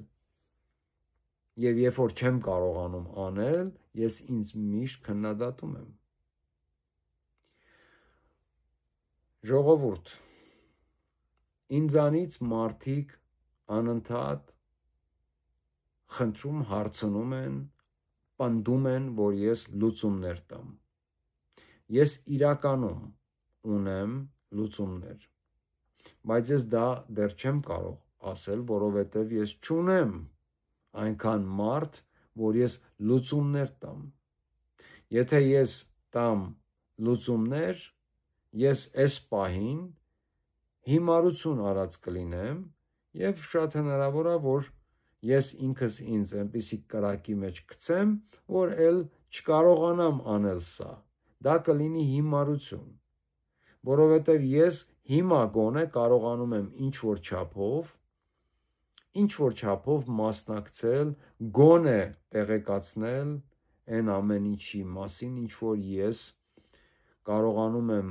կծիկներ քանդել եւ հայտնաբերել, որպեսզի բացահայտեմ որոշակի բաներ։ Եթե ինձ մի բան եղավ, ես էլ տանը չեղա, գտնվեցի ուրիշ վայրում եւ պետքական չեղավ ոչ ձեզ, ոչ ինձ, ոչ իմ ընտանիքին եւ հիմա իմ ընտանիքին գցեմ այնպիսի մի բանի մեջ, որ եթե իմանամ մի հարցով օգտակար եմ լինելու, լավ, ես ասում եմ նորից, ես ծանր ու թեթև եմ չէ արել, ես դրել եմ կշեռքի վրա սրա երկու տարբերակները, առաջի տարբերակում, սցենար առաջին, ինչ կարող է լինի, սցենար երկրորդ, ինչ կարող է լինի, լավ, ուր ենք գնում մենք, ես կարողանալու եմ ինչ-որ մի բան անել, այն ինչ-որ ես որոշել եմ, կարող եմ անել դա, ես այնքան եմ հավատացել դրան, որ կարծել եմ, որ կարող եմ, դրա համար ես այստեղ նստած եմ, թե չէ, պատկերացրեք, իզուր տեղը խոսել, որ ոչ մի բան չես կարողանալու անել, խոսել ուղղակի դու քեզ գցես կրակը, քո ընտանիքին գցես կրակը, կորցնես այն ամեն ինչ, ինչ որ քո կյանքում ստեղծել ես, բայց ոչ մի բան չփոխեցիր։ Դա ուղղակի հիմարության գագաթնակետը կլինի։ Ես հավատացել եմ, որ ես կարող եմ մի բան փոխել, դրա համար այստեղ նստած եմ եւ ռիսկի տակ եմ դրել այն ամեն ինչը, որ ես սիրում եմ, ունեմ եւ իմ ազատությունը։ Բայց այս պահին դեռ չկա այդքան մարդ, որ ես առաջարկներ անեմ։ Եվ եթե մինչև հիմա ես անընդհատ ասել եմ նույն բանը, որ հայկական թագավորությունը դա նրա համար է ճիշտ, որ մենք ոչ մի անգամ չենք ունեցել հսկիչ այս մարդկանց գլխին։ Եթե մեր մոտ լիներ հատուկ մեր նոր ստեղծված թագավորությունում լիներ հատուկ մի սահմանադրություն, որտեղ որ գրված կլիներ, որ թագավորը բոլորից, բոլոր պաշտոններից ավելի բարձր է եւ նա իրավունք ունի վարչապետին ազատելու աշխատանքից եւ ցրելու նրա կառավարությունը, միայն այդ դեպքում է, որ մենք կարողանալու ենք հիմնադրել թագավորություն, որտեղ որ ժողովը, որ ես միշտ անվանել եմ իշխանների պալատ, որը որ կլինի ազգային ժողովի նման մի բան, որտեղ որ նստած կլինեն իշխաններ, որոնք որ կատարում են նույն ազգային ժողովի ֆունկցիան մի քիչ ավելի տարբեր կերպով։ Բայց մի հատ պատկերացրեք, եթե այս մարդիկ, որ հիմա այնտեղ նստած են, բոլորին ասեն, որ դուք սրանից հետո ստանալու եք ուղակի 3-ից 4,000 դոլար, 3-ից 4,000 դոլարի դրամ աշխատավարձ, համարժեք աշխատավարձ։ Դա է լինելու ձեր աշխատավարձը սրանից հետո։ Դրանից հետո կտեսնենք, երբ որ իսկական դեմոկրատիա կլինի եւ ազգային ժողովում կամ լորդերի կամ իշխանների, այսինքն պալատում նստած մեր այս լավ եղբայրները, երբ որ լսեն, որ իրենց աշխատավարձը 3-ից 4,000 դոլար է, տեսնենք քանի հոգի մարդ է մնալու այնտեղ աշխատելու։ Կմնան միայն այն մարդիկ, որոնք որ իրականում ուզում են ազգի համար գործ անել, իրականում լինել ազգի ծառա, հասկանում եք։ Իրականում։ Եվ վարչապետը, որը որ 4-ից 8 տարին մեկ պետք է փոխվի, գան գնան, անընդհատ գան գնան, աշխատավարձով մարդ կլինի, որը որ չի կարող գալ եւ կրոն փոխել, հասկանում եք։ Չի կարող գալ եւ անի այն ինչ որ ուզում է։ Չենք կարող ամեն 4-ից 8 տարին մեկ մենք ստանալ նոր մարդիկ, որոնք գալիս են իրենց բնավորություններով, իրենց պրինցիպներով, իրենց պատկերացումներով եւ ամեն 4-ից 8 տարին մեկ, որը երկար ժամկետ չի, սկսում են երկիրը ցնցումների տանել, որովհետեւ իրենք ամեն մեկը իրենց պատկերացումով երկիր են ուզում ստեղծեն։ Հասկանում եք։ Ամեն մեկը գալիս ասում է, ես սենց եմ պատկերացնում երկիրը եւ ես սկսելու եմ իմ զրոյական կետից։ Եկար սկսեցիր քո զրոյական կետից, տեսանք։ Դրա համար մեր երկիրը անընդհատ ցնցումների մեջ է, հասկանում եք։ Անընդհատ չի կանգնում, ցնցումները չեն վերջանալու, չեն վերջանալու։ Եկեք ձեզ մի օրինակ բերեմ։ Եկեք սկսենք Ամերիկայից։ Ամերիկան իրեն ազատագրեց Անգլիայից եւ Անգլիայի թագավորից, որպեսզի իրենք լինեն անկախ պետություն։ Ամերիկան ունի թագավոր այս պահին, թե չունի։ Բոլորդ պատասխանեցիք, որ չունի։ Ես հիմա պատասխանեմ, որ ունի, իհարկե ունի։ Ամերիկայի թագավորը դա Պենտագոնն ու ՑՌ-ն են։ Ասեմ ինչի։ Ով ուզում է գա գնա, որ մի ղեկավարը եկավ եւ գնաց, նշանակություն չունի։ Ամերիկայում իրենց դոկտրինը, իրենց սկզբունքները, իրենց ամբողջ պլանը միշտ նույնն է, միշտ։ Իրենց մոտ կա ստաբիլություն։ Իրենց պլանը հետևյալն է. ուր գնում ենք, գողանում ենք, գցում ենք, սպանում ենք, բերում ենք մեզ։ Վերջ։ Դա է իրենց դոկտրինը։ Իրենք ոնց ասեց, ես սկսում եմ իմ զրոյական կետից։ Չկա իրենց մոտ զրոյական կետը սկսել է, երբ որ իրենք որոշել են, որ երկիրը կառավարվելու է այս պրինցիպներով եւ ով ուզում է գա գնա, երկիրը կառավարվելու է այս պրինցիպներով։ Ով որ կփորձի դա փոխել, մենք վերացնելու ենք։ Դրա համար երբ որ Քենեդին եկավ եւ փորձեց փոխել իրենց դոկտրինը, փորձեց փոխել այն բոլոր սկզբունքները, որ իրենք են որոշել, իրենք Քենեդու գլուխը կերան։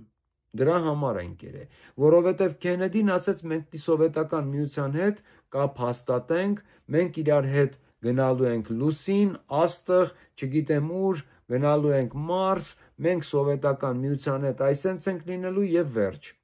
Իսրայելից էլ վերցնելու ենք բոլոր միջուկային զենքերը, Իսրայելը իրավունք չունի միջուկային զենք ունենալու։ Վերջացավ։ Քենեդին դրանից հետո ստորագրեց իր մահվան փաստաթուղթը, որովհետև այս երկրում արդեն 50-ական թվականների վերջից, եթե ոչ 40-ների վերջից, երևի ավելի 40-ների վերջից, որտեղ Տրումանի ժամանակվանից արդեն դա այդպես էր, 40-ների վերջից իրենք արդեն որոշել էին, որ Ամերիկայում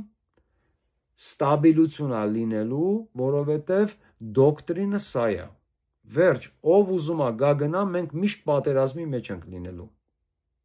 Եվ այդպես էլ եղել է։ Ոչ մի անգամ չի փոխվել դա։ Դրա համար Ամերիկան միշտ հաղթած է դուրս գալի, որովհետև գաղափարը մեկն է։ Գանք Անգլիա։ Մոնարխները ձևանում են, թե իրենք սիմվոլիկ նշանակություն ունեն, բայց Անգլիայում թագուհին ընդունում է վարչապետին ընտրված օրը եւ ասում է. իմ անունին կկազմես կառավարություն եւ ինձ կասես ով է լինելու քո կառավարության մեջ։ Գնաց։ Հանկարծ մի բան չարեց ոնց որ պետքն է, զանգ է ստանում մի հատ։ Ասում է քեզ ուզում են տեսնեն մի հատ ստեղ։ Գալիս է, կներեք, մի հատ կլիզմա են անում, շատ ներողություն, ուղարկում են վարչապետին հետ, նա հիշում է ինչ պետք է աներ։ Հիշում է, որ ինքը գործ ունի անելու այս երկրի տիրոջ համար։ Այդ երկրի տերը, այդ երկրի մոնարխն է ու այդ երկրի ժողովուրդը, որովհետև իրենք 4-ից 8 տարին մեկ փոխվելու են։ Իրենք չեն կարող գալ անընդհատ իրենց հարստացնել, ժողովրդի վրա թքած ունենալ եւ գնալ։ Իսկ մոնարխը գիտի, որ եթե հանկարծ ժողովուրդը լավ չապրեց, իր մոնարխությունը երկար չի տևելու։ Հասկանում եք։ Այսինքն մոնարխը շահագրգռված է, որ ժողովուրդը լավ ապրի, որ ինքն էլ միշտ մնա գահի վրա, եւ մոնարխը ստիպելու է ազգի ծառաներին լինել ազգի ծառա, այլ ոչ թե ազգին ծառայացնել իրենց համար։ Դրա համար Անգլիան միշտ աշխարհը գրաված ունի եւ իրենց մոտ միշտ նույն ստաբիլությունն է, որտեվ այնտեղ կա մոնարխ։ Հիմա անցնենք Եվրոպայի մնացած բոլոր երկրներով, այն երկրներով, որով մենք այսքան հրապուրված ենք եւ ուզում ենք գնանք այնտեղ։ Եվրոպա ենք ուզում գնալ։ Եվրոպայի բոլոր պետություններում միշտ ստաբիլություն է։ Բոլոր այս երկրները ունեն մոնարխներ։ Նրանք ձևանում են, որ նրանք սիմվոլիկ են ուղղակի։ Նման բան չկա, իրենց ընտանիքներն են այդ երկրները հիմնել։ Հասկանում եք։ Չկա նման բան։ Դրա համար իրենց մոտ միշտ նույն դոկտրինն է, միշտ նույն վիճակն է, ստաբիլ, ցնցումներ չկան, որովհետև ամեն 4 տարի 8 տարին մեկը չի գալի ու ասում սպասի սենց անենք, որտեվ սենց է ձեռ տալի մեզ։ Մի քիչ է ստեից կպցնենք, մի քիչ է ընդեից կպցնենք, հատե շենքեք ու գուզում սարքեք, ինձ փողը բերեք տվեք սարքեք։ Հոպ այ տղա, այս երկիրը քոնը չի, դու այս երկրում աշխատող ես միայն, դու պետք է անընդհատ հիշացվի իրենց, որ իրենք ծառաներ են, իրենք, ասում եմ, այն օրը, որ իրենք այդ պալատում իմանան, որ իրենց աշխատավարձը 3-ից 4000 դոլար է եւ իրենք կաշառք չեն վերցնելու, խաղեր չեն տալու, իրենք ազգի աշխատողներն են։ Այդ օրվանից այնտեղ կմնա միայն, իրականում կմնան միայն ազգանվեր մարդիկ, մնացածը կգնան ուրիշ գործերով զբաղվելու։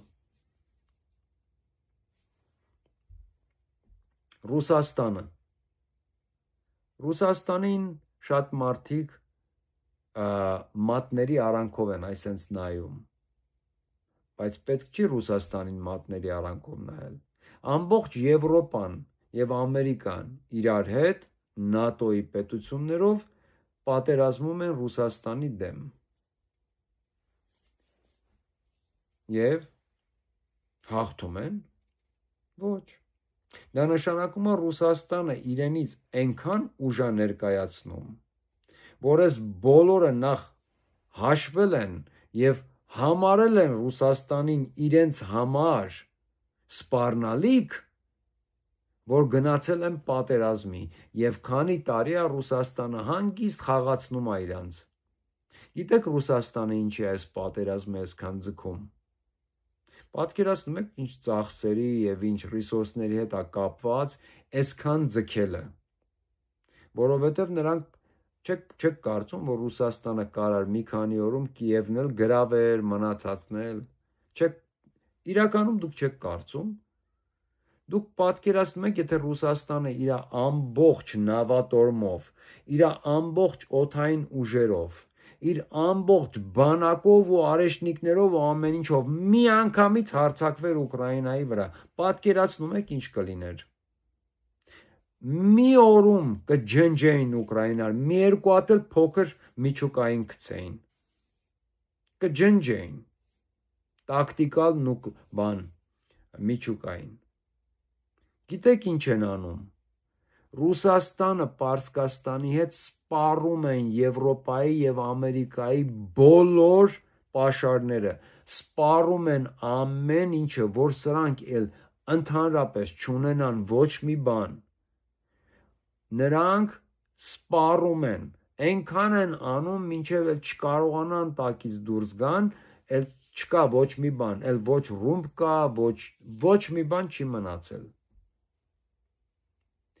Ռուսաստանում նստած է մարդ, որը որ անընդհատ նստած է, ցարը։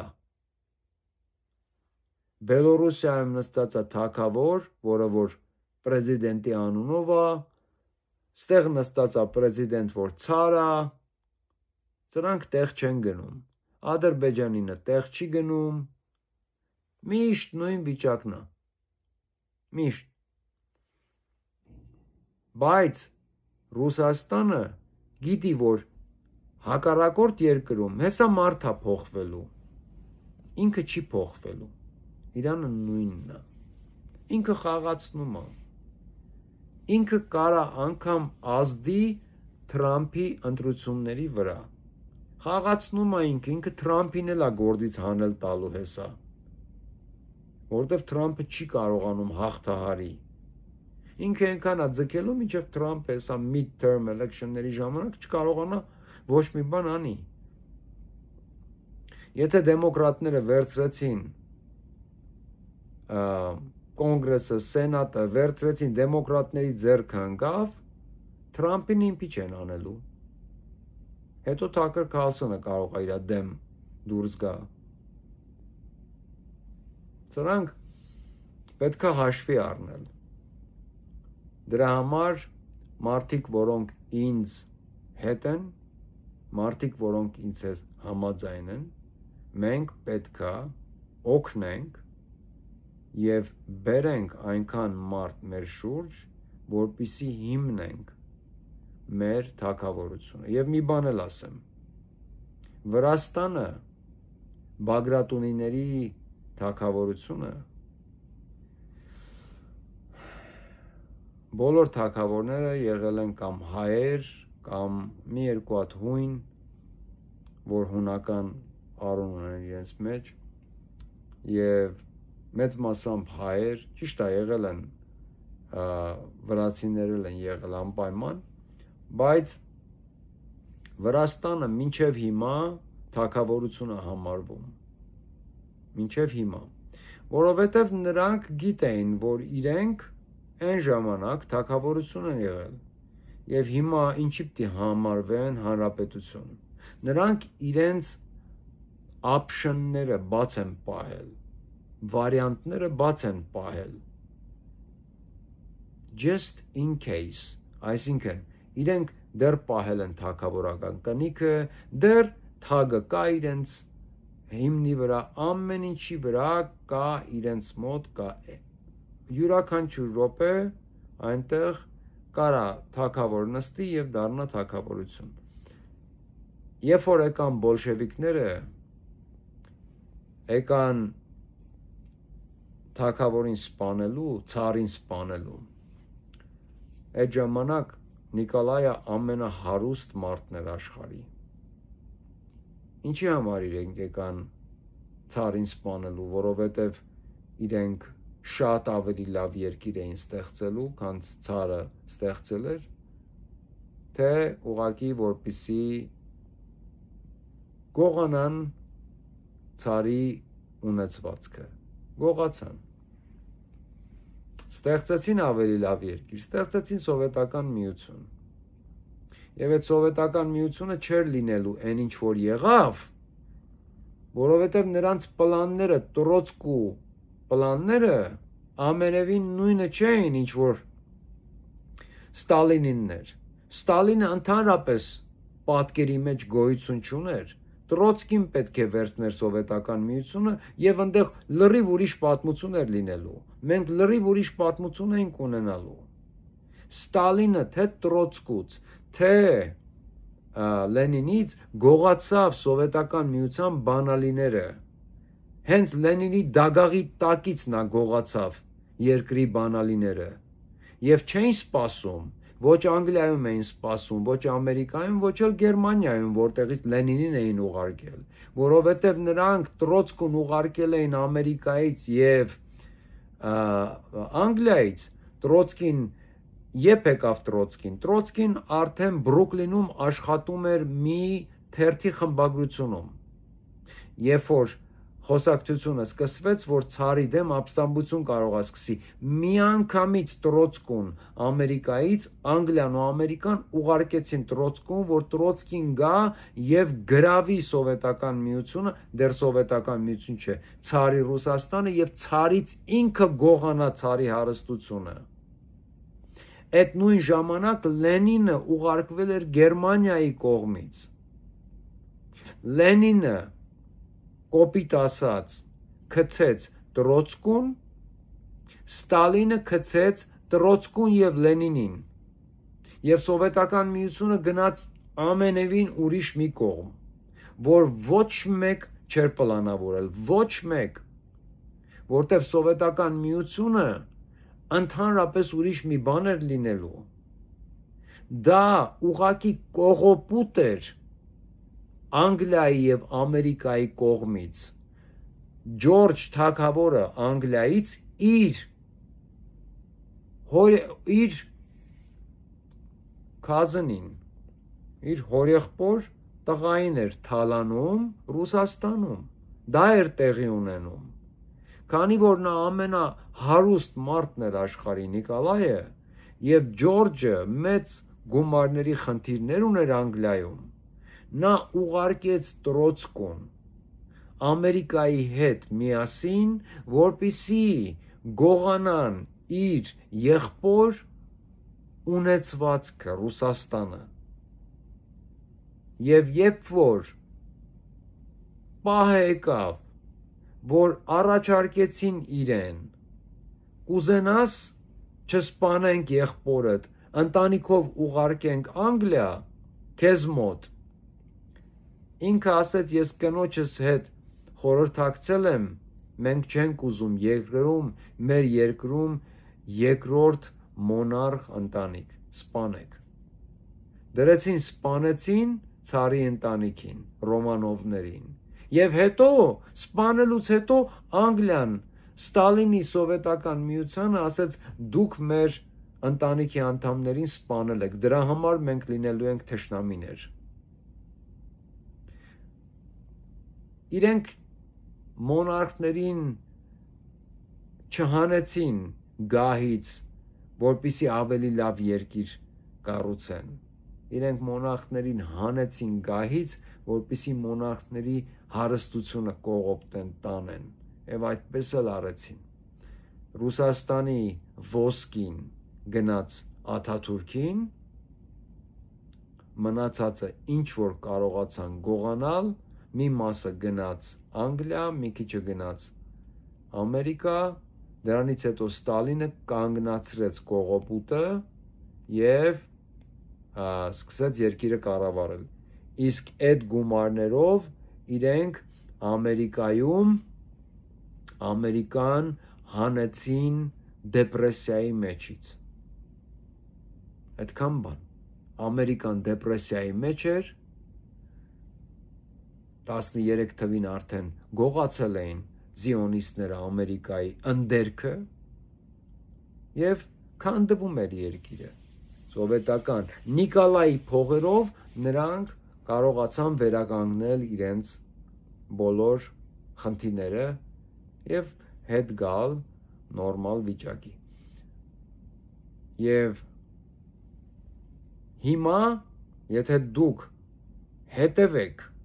Փիթեր Թիլին, Պալենթիրի Փիթեր Թիլին, որը որ այսօր տեխնոֆաշիստների հայրն է, եւ հետևեք մնացած բոլոր այն մարդկանց, որոնք որ աշխարհի ապագան են գծում, գլոբալ ապագան, նրանք հետ են բերում մոնարխիաները, բայց տեխնոֆաշիզմի ռելիգիայով, եւ մեր ռելիգիան փոխելու են տեխնոֆաշիզմի, դրա համար էլ բերել եւ կառուցել են այդ դատա ցենտրը, եւ դատա ցենտրը հենց սատանու գործիքն է, որով որ մեր կրոնը կփոխեն, կբերեն տեխնոֆաշիզմ եւ Նիկոլը կդառնա տեխնոֆաշիզմի մեջ թագավոր, եթե մենք այս հարցը չլուծենք, որովհետև այն թագավորը, որ ինքն է դառնալու, որ ինքը իրեն պատկերացնում է, դրա տակից էլ ոչ մեկ դուրս չի գալու, որովհետև դա լինելու է տեխնոֆաշիզմի մի դիկտատուրա։ Դուք գիտեք հիմա ինչ կամերաներ են ավելացնելու ամբողջ երկիրը, հիմա քանի որ կա դատա սենտրը, պրասլուշկեն լինելու է անգամ ձեր բոլորի տների մեջ։ Արդեն կա դատա ցենտրը, կա տեղ, որտեղ որ այդ ամբողջ դատան կարելի է հավաքել։ Իրանք բերել են սա, որ ամբողջ երկրին կարողանան նկարել եւ լսել ամեն միլիմետրը, ամեն գյուղի, ամեն հատվածի նկարվելու է եւ լսվելու է։ Ամեն տեղ այն տեխնոֆաշիզմը, որ բերում է հենց հիմա Նիկոլ Փաշինյանը Հայաստան, դուք դրա մեջից չեք պրծնելու։ Սրան չկա, դուք ասում եք առաջարկի ինչ անել, ես գիտեմ ինչ անել, բայց նույն տեխնոֆաշիզմը ամեն տեղ է, եւ եթե ես չունեմ այնքան մարդ, որ կարողանամ ասեմ ինչ անենք, որովհետև դա մի անգամ է ասվելու, ուրեմն չարժի ասել, ուրեմն կխոսենք եւ կբերենք գոնե կտեղեկացնենք, մինչև որ կունենանք այնքան մարդ, որ մենք մեզ կզգանք հանգիստ, որ ժամանակը եկել է քայլեր անելու։ Այս պահին այսքանը։ Շնորհակալություն դիտման համար, 1 ժամ 48 րոպե արդեն խոսում եմ, հաջողություն ձեզ, նորից կզրուցենք, շատ եմ սիրում ձեր բոլորին, ովքեր որ միշտ մասնակցում են, շատ մեծ հարգանք ունեմ արդեն մի քանի մարդկանց նկատմամբ, շատ շնորհակալ եմ մշտական ձեր մասնակցության համար, շատ զգացված եմ, շոյված եմ բոլոր այն բարի եւ լավ խոսքերի համար, որ միշտ լսում եմ ամեն անգամ, խնդրում եմ բոլորդ գրեք, որտեղից եք դուք, որտեղից եք դիտում, ինձ հետաքրքիր է ուղղակի իմանալ, որտեղ եք դուք։ Այսքան բան, ժողովուրդ, հույսով եմ շուտով նորից կխոսենք, շնորհակալություն, հաջողություն ձեզ։